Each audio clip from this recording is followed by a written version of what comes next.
Hi, this is Jesse. I am a pain therapist in the Parita and Hako area, and welcome to 10 Steps to Overcoming Pain. So, this is a 10-step guide to help work with the resolution of pain, working with a holistic approach.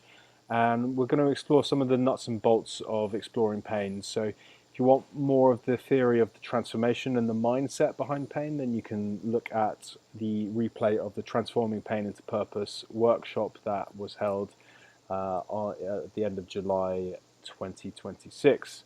So, without further ado, let's crack on. So, now, whenever we're looking at not just healing pain, but a general healing journey, it's good to take an integrative, holistic approach. So this means looking at all aspects of a person's physiology, all aspects of what's happening for a person, not just with the physical, but also within the mental and emotional spheres, because mental and emotional challenges can and do have an effect on the body, particularly when we're looking at past trauma. Now, also, when we're looking at the body, many things can cause pain: biomechanical imbalance, core problems, digestive problems. There are many things that can influence our pain. So, we are working with the 6 foundation principles, which are the 6 foundation principles of total health. So, we have hydration, nutrition, sleep, movement, thinking, and breathing. So these 10 steps take into account all 6 of these foundation principles, as well as a few other aspects that I find very helpful for helping people to heal. Okie dokies. So the first thing we want to look at is we want to be looking at, okay, what is driving our problem? What is driving the pain? So you can take yourself through a number of different self-assessments, and first off, looking at the 6 foundation principles. Okay, am I drinking enough water? This is massive because one example being is that the discs in the spine, they're made of a gel-like nucleus. So when we're dehydrated, that nucleus shrinks and the disc shrinks, creating less space, and there's less space for the nerves coming out of the spine, which can sometimes cause an impingement. So hydration, am I drinking enough? Like the average person, we're looking at 2.5 to 3 liters a day, depending on your size. Nutrition, how am I feeding my body? Is my diet good? Am I feeding it what it needs, what it wants? Or am I maybe giving it foods that aren't so good for it? And you're going to be able to tell through digestive health challenges that come after eating foods as to whether something's going to be good for you or not. The body is made of what we ate, of what we once ate. So if we're eating poor quality foods, then this can potentially open the door for pain and injury in the body. Sleep, am I resting enough? Am I waking rested? Movement, massive for pain. Body that isn't moving and any elements of the body that don't move are inviting pain at some point. Joints start to get seized up, tissues start to go hard. With the movement, it keeps hydration moving through the muscles, which is how hydration and movement can link together. Thinking, mainly this is the domain of stresses and how I'm dealing with my thoughts on a day-to-day basis. Am I thinking positively, constructively, aimed in a dream affirmative direction, or am I indulging in negative self-talk? And stress. Stress is such a huge driver for many different pains in the body. Breathing technique, which we'll talk about in, I think, step 3. Okay, is my movement restricted? How is my general posture and my working posture, especially if you spend a lot of time in front of the laptop or the computer? It's good to have your setup there in a good space. Am I belly or chest breathing? Chest breathing will usually at some point lead to pain, whereas belly breathing keeps us in a rested, relaxed space, as well as helping the core muscles to work. Am I potentially carrying past trauma that hasn't been reconciled or worked with or brought to light? Past traumas could be massive for our experience of pain. Nervous system regulation. This kind of ties in with trauma and stress. Am I feeling regulated? Am I feeling calm? Am I feeling relaxed, or is my system on edge a lot? And energy levels as well, massive. If you're struggling from poor energy a lot of the time, then this is often good to look into, because there's going to be a reason for that. Often the health of the body driving that in some way.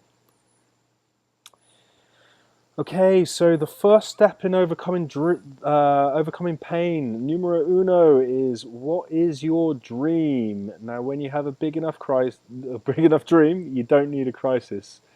It's a quote by Jerry Wesh. Now, the dream is our first port of call, and this isn't our sleeping dreams. This is establishing a working dream for our life, a North Star to aim towards, something that we can anchor into, that is motivating to us, that's inspiring to us, that we can get into. And because the process of overcoming pain often requires making changes, and making changes can often be difficult. And the human mind, we generally stay within our comfort zone, we stay within the familiar, and it can be very, very difficult to motivate ourselves to change.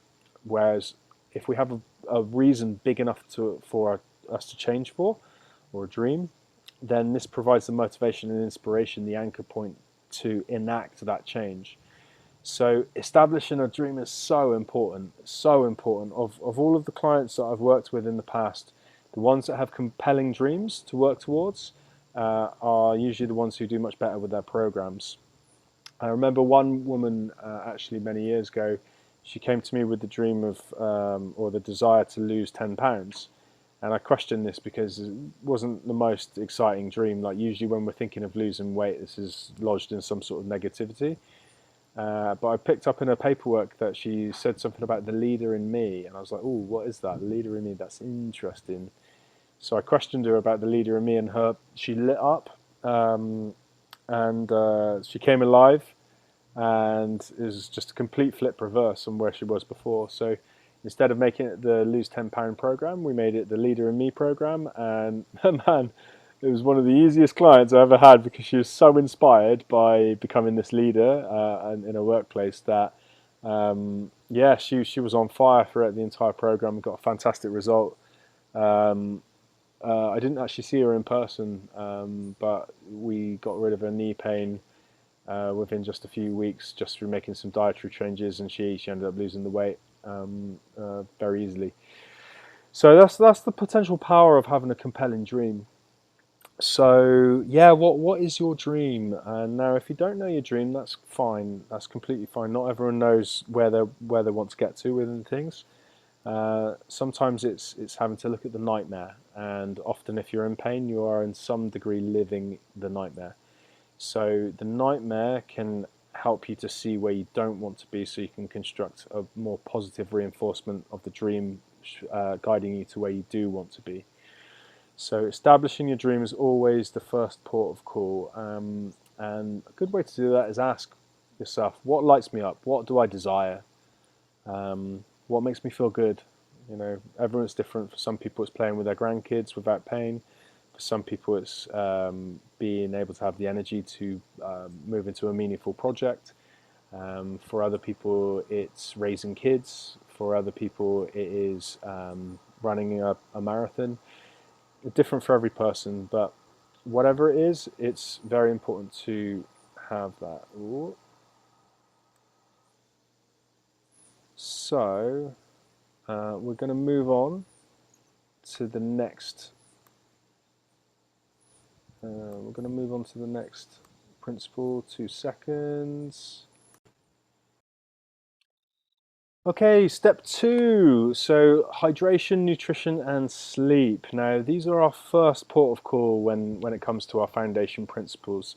As I mentioned before, water being dehydrated can and does cause dehydration and shrinking of the discs, which can lead to disc herniations and back pain and even sciatica. So hydration not only helping us with our disc problems, the whole body is made of water. If we're dehydrated, the whole body is suffering because of that. And you'd be surprised how many processes, every single process in the body relies on water in some degree. So if we're dehydrated, this can and does influence our experience of pain. So I recommend 2.5 to 3 liters a day for most people. is a sweet spot. But yeah, it's so important. This is one of the first things we are working with my clients. Second being nutrition. Now, if we are eating, we're made of what we eat. What we eat. Every single cell in our body is constructed of something that we once ate. So if we are eating junk food, things that aren't good for us, things that cause inflammation in the body, at some point you're going to likely get pain or a health problem because of that.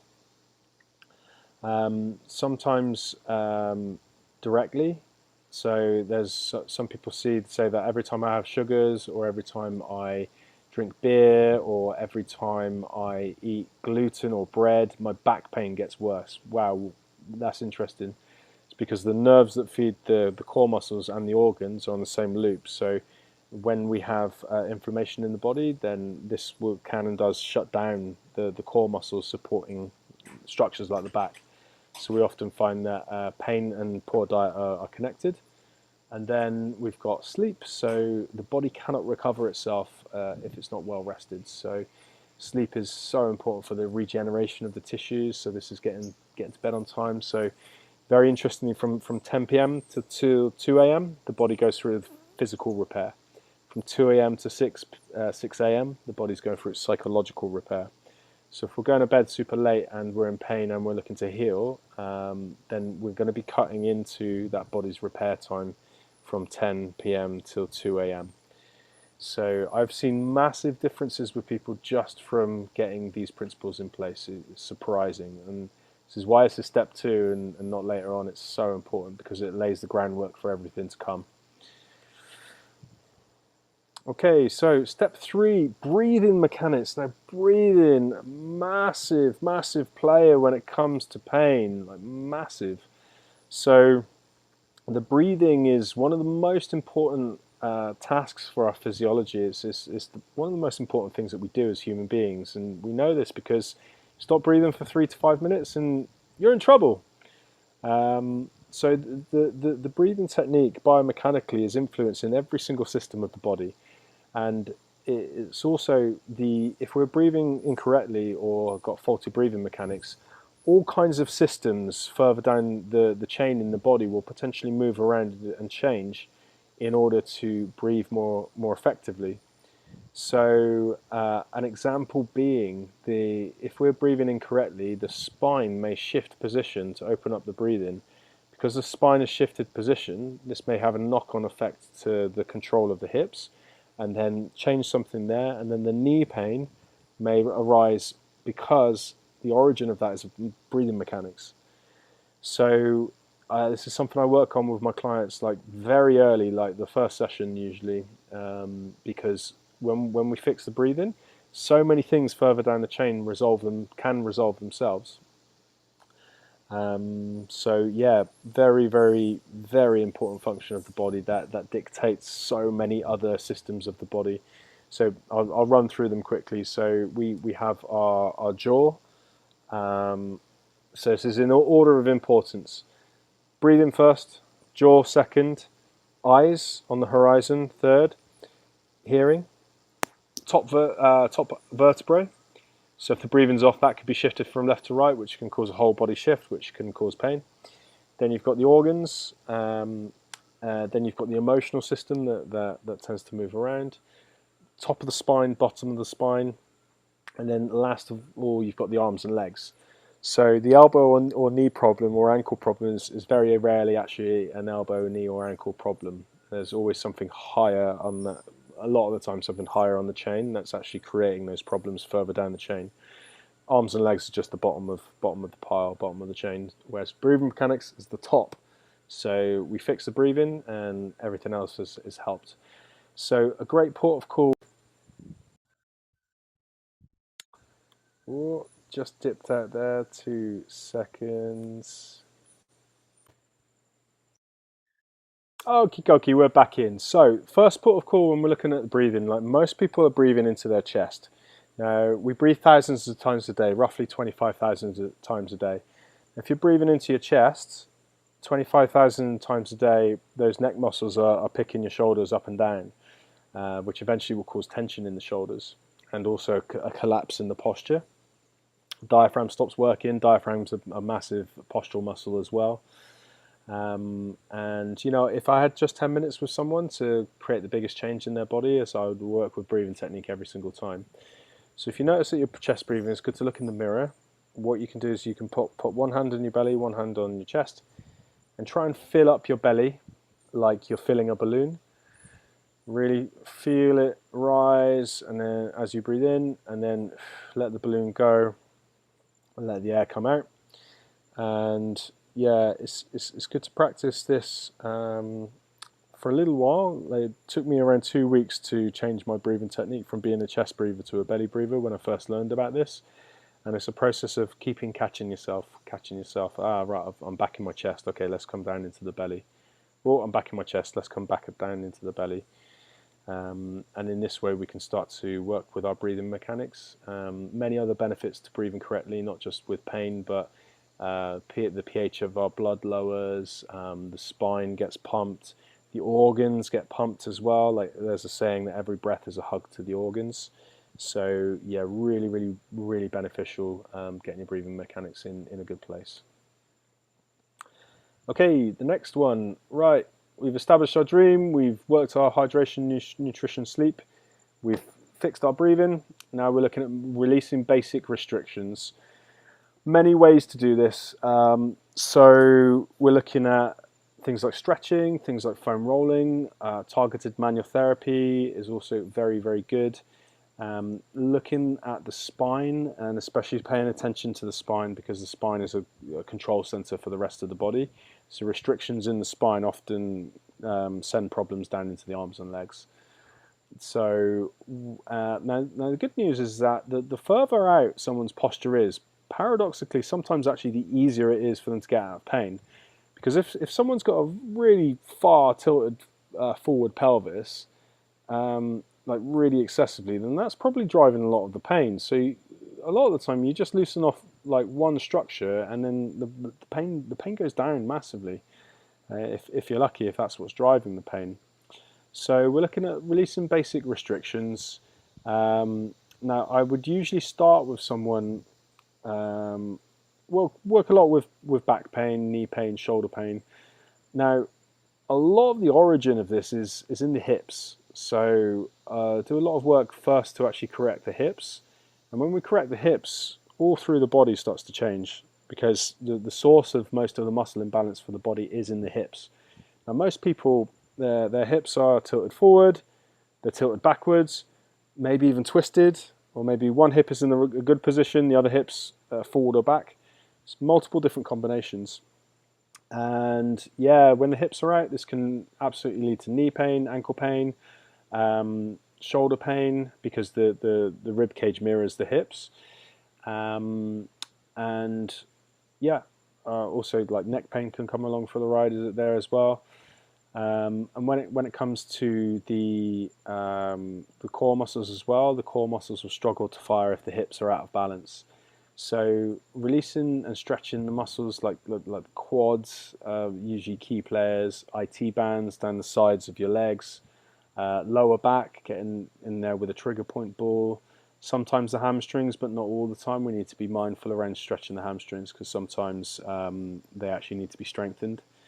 And twinning this in with some basic core exercises to get the core fired up, so that the core can protect the back, because a lot of what is happening when it comes to our pain is a problem with the core. So abdominal surgeries, pregnancy, inactivity, digestive health issues, all of these can switch off the core. So we're releasing basic restrictions whilst working the core at the same time. And yeah, I've seen just by doing this, people get out of pain if that's what's driving the problem. And also manual therapy as well is massive. So manual therapy is something that I do. I work with the fascia, which tends to get very, very quick results in terms of pain. So yeah, manual therapist, if it's a persistent pain problem for a long time, a good manual therapist can diagnose what's driving the problem, and then give you the solution to start working with it, and help you out with some manual therapy as well. Okay, step 5, reducing life stresses. Now, stress is huge for our experience of pain. I have had many clients whereby their pain has been solely driven by stress. Stress causes the entire body to carry lots of tension, so stress absolutely creates our neck and shoulder pain. Stress will create our back pain. Now, the adrenal glands, which run excessively when we experience a lot of stress, they're located on top of the kidneys, right in the lower back. Now, when the adrenal glands are going too much for too long, this causes changes in all of the muscles around them. So this can often lead to lower back issues and also the hip tilting as well due to the hip flexors. So stress management is massive. Now, it's often creating a plan to manage the stresses, and I'm a big fan of getting everything down on a list. And some people, there's like 50 things on there. So okay, if we've got 50 things on the list, what can we knock off very easily that's going to take 5-10 minutes a task, and then you might be able to reduce your 50 stresses to 30, and suddenly it starts getting easier to bear with. And then okay, what are the next bit, the next rocks in line, and eventually you work your way down to the big rocks. And sometimes it's a case of taking on less, doing less, as well as our perception of the events that are driving the stress. Because the thing is that most people don't realize that it's not the thing that's causing the stress, it's the perception of the thing that's causing our stress, how we're dealing with it. And this is where, if you see there's like a loud bang, and if there's a trained soldier in the room and normal people in the room, and there's a loud bang, everyone jumps except the trained soldier, who is got a different perception of that danger, and they're going to behave differently in that situation. So stress is based in perception. Okie dokie. So next we're looking at step 6, exploring our emotions. Now, emotional storage for pain is massive. Often our pain has actually been driven by emotions that haven't been processed. We have a lot of unhelpful ideas and beliefs around our expression of emotions, such as boys don't cry, and it's weak to show emotion, and I mustn't be angry at all costs. So many unhelpful beliefs that cause us to bottle up emotion, and the emotion that's bottled up is expressed in other ways through the body, often as pain, because the pain is there as a knock at the door to say, hey, there's something that you can benefit from looking at here. So feeling your feelings. Now, there's a technique for doing this. You can create a space whereby you're not going to be disturbed, and you can put hands on your body, breathe, and feel into the body, and feel into if any emotion is there, and then you sit with it and feel it until something changes. And sometimes we have emotions from years ago that haven't been felt. Now, you want to be nicely resourced with this, and if you know that there are specifically very deep traumas that have been difficult to reconcile and work with, then it can be really worth working with a trained professional that can help you with that in a structured container, structured guided container. Also, as well, if you suspect that you have unresolved trauma and emotions within the body, again, working with a skilled manual therapist can be very, very helpful. Within my practice, it's not uncommon for a client to be going through catharsis during the session. We come across something within the tissues, and there's a strong emotional release, a lot of crying, and then the person feels really good for it afterwards, and a lot of the time the pain is less as well. Okay, next, step 7, optimizing your posture. So we spend a lot of time in not good posture. So hunched over is usually happening. That's hunched over posture. You can see the lady looking at her phone, so this over time will cause neck strain. Our working environment is really, really important, so having good support for the lower back. Moving around throughout the day is big as well, because even if we've got good working position, if we stay stagnant in that chair all day, then yeah, I mean, the body's designed to move. So get them up, taking a walk, having a stretch. Sitting on an exercise ball is really great, because this is lots of micro movements throughout the day. And yeah, straight spine, pulling the belly button in. It's good to look at anything that we do day in, day out, like repeated tasks, and ask oneself, okay, am I in the best position for this? Because what we do day by day, the body shapes itself too. So if we sit in a bad posture day by day, the body's going to shape to that.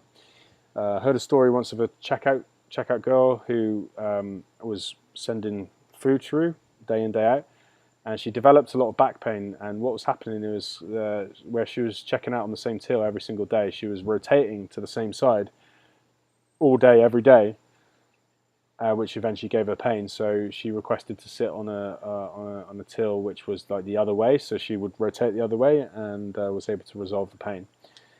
So it's good to ask. Another massive one is manual therapy, manual handling, lifting.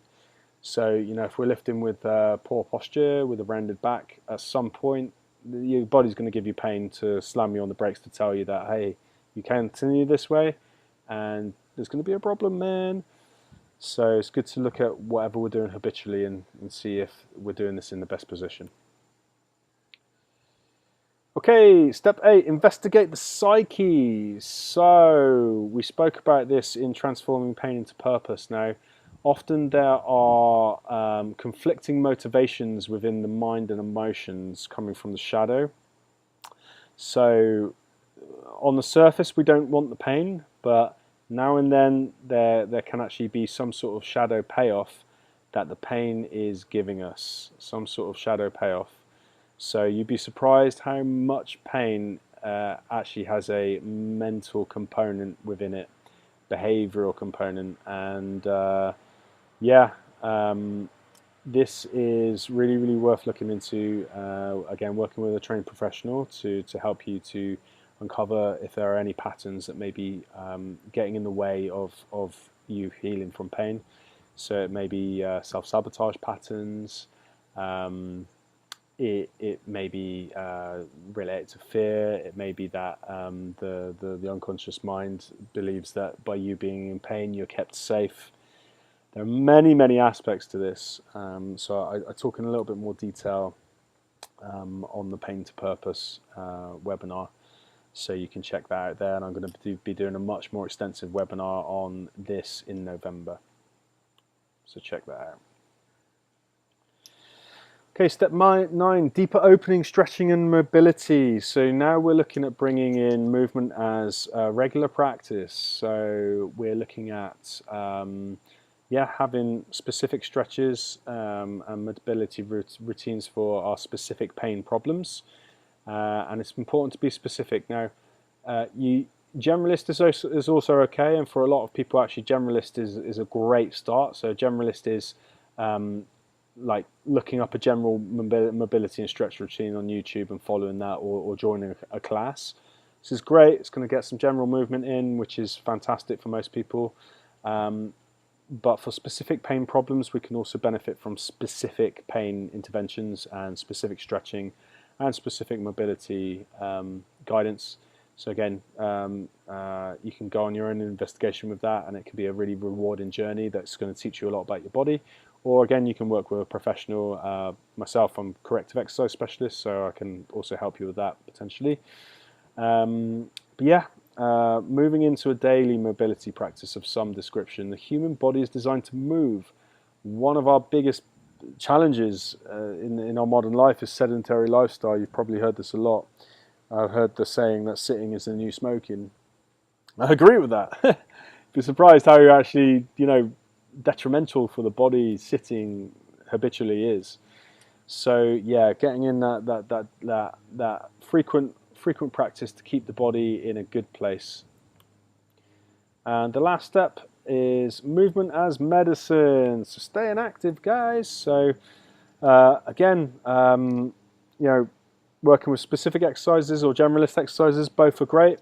The best exercise is the one you enjoy. There's many ways to express the human body, whether that's pumping weights or dancing or being in the yoga class or cycling or sports, whatever it's going to be. If you enjoy it, great, do it. Like, absolutely do it. It needs to be sustainable because, like, exercise isn't really a nice to have. It's really, it's essential. If we don't exercise, we're going to be in pain either sooner or later. And, you know, big part of the reason that motivates me for exercise is that when I'm older, when I'm in my eldership, I want to be fit, I want to be healthy, I want to be able to play with my grandkids, I want to not have to suffer with pain. And the reality of it is that if we don't exercise, that is going to be your reality for most people. Like, few people might get away with it, but at the same time, I would question their quality of life as well, because when the posture starts to degrade, the whole system starts to suffer for it. Organ health, our outlook, our emotions, because there's a link between posture and emotions. So, like, movement and exercise is so important, really essential to not just staying out of pain, but for creating our dreams in life. You know, life is movement. Everything is in movement. So if we're stagnant and we're not moving, this is a recipe for either staying in or getting into pain.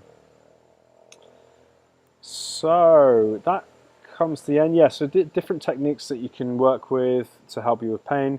Manual therapy is great. Self-massage techniques, stretching and movement, breathing techniques, mind-body connection or somatic practices, myofascial release using a foam roller, hot and cold therapy, energy healing, and body work. So many different things you can try. All are great.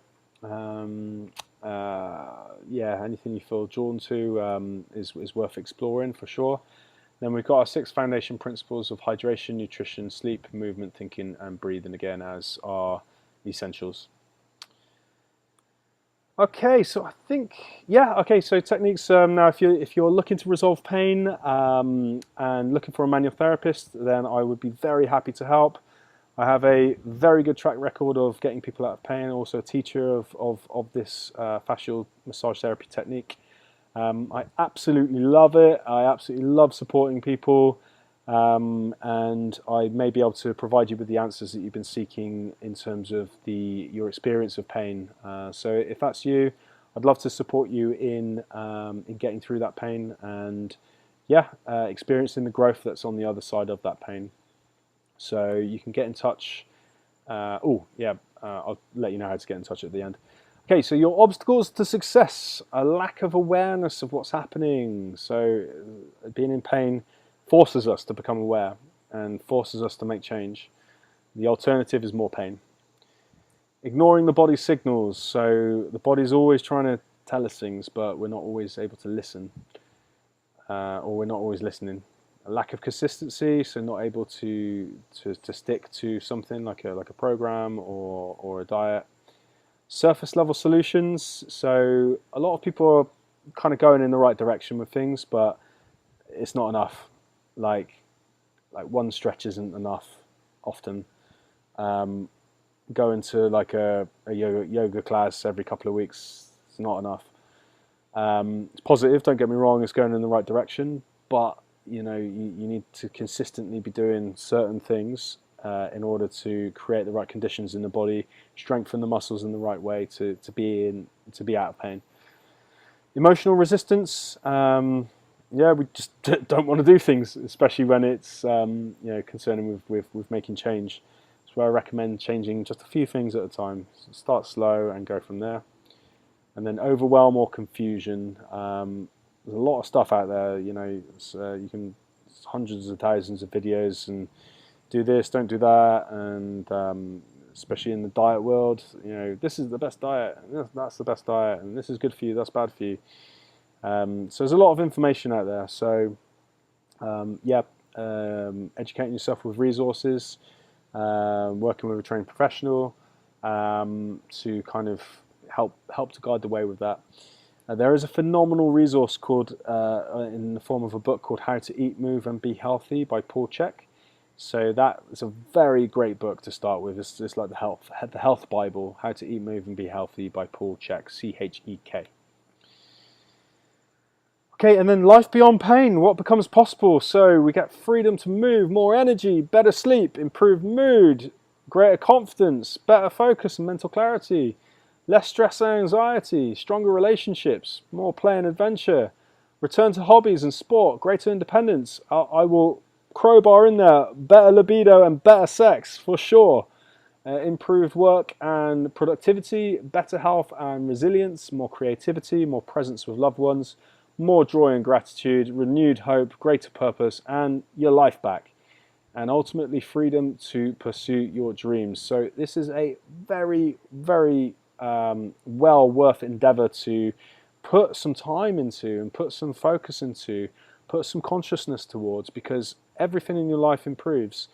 And even if you're not in pain, focusing on these 10 principles will also give you those things to a greater degree. So it's really, really worth looking at, really worth putting some time into to be happy and free. So thank you so much for listening. Thank you for your time in this. I hope this has been helpful. If you have any questions about this, or if you want to book in a consultation with me, then you can contact me, my email address here, with any queries or questions, and I look forward to supporting you. Yeah, thank you so much, and wishing you a beautiful rest of your day.